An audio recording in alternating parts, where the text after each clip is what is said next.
যে ব্যক্তি যে জাতির বেশভূষা ধরবে সে ওই জাতির মধ্যে গণ্য হবে, এ কথা ক্লিয়ার হাদিসে। আমরা এখন দেখব যে আমাদের চলন ফিরন, আমাদের মতামত, আমাদের ব্যক্তিগত মন মানসিকতা, এগুলো বিষয় সুন্নাহর সাথে কোরআনের সাথে মিলে কিনা।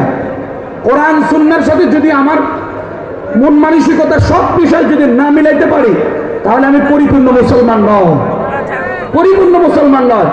আমাদের সবচেয়ে বড় সমস্যা হয় এইটাই, আমরা বন্ধু বান্ধবের সাথে মিশে যে এমন কিছু কাজ করে ফেলি যেটা একদম সুন্নাত বিরোধী, এমন কিছু কাজ করে ফেলি একদম ওটা ঈমান বিধ্বংসী।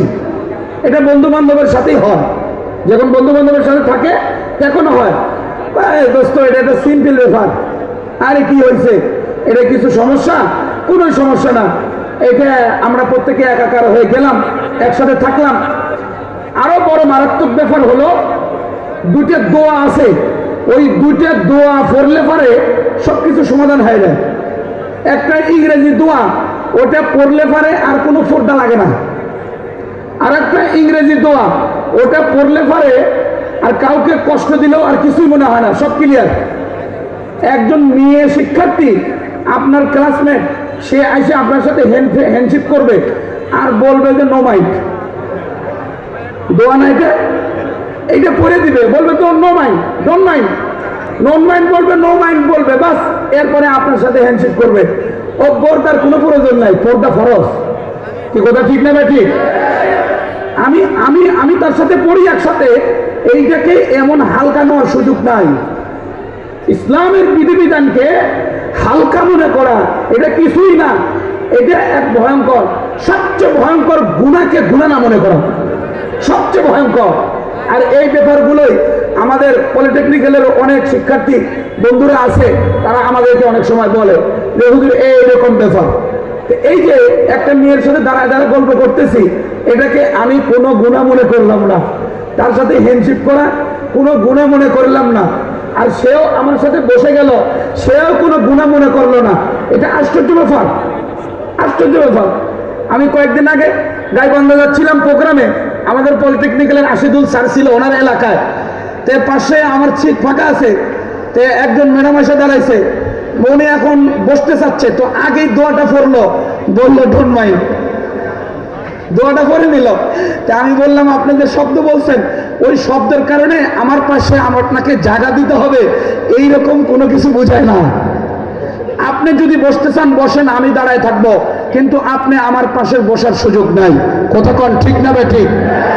এটাই হলো নারীর মর্যাদা। এই নারীর মর্যাদা, এই বিশেষ মর্যাদাটা আল্লাহ পাকের তরফ থেকে দেওয়া।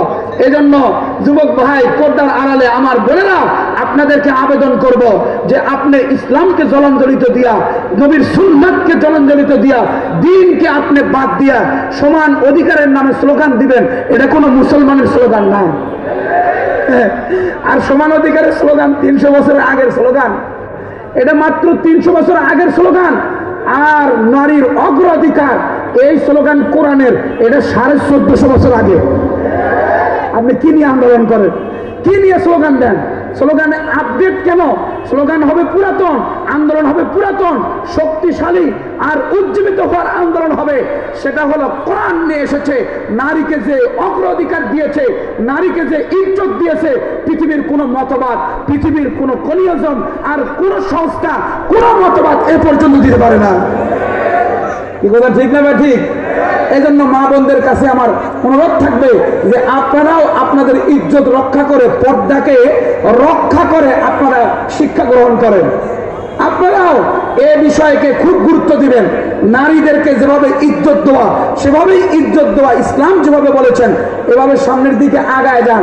আপনার জন্য ইনশাআল্লাহ দ্বীনের উপরে চলা আল্লাহ পথ সহজ করে দিবে, আল্লাহ তাআলা পথ সহজ করে দিবে। এই জন্য আপনার কাছে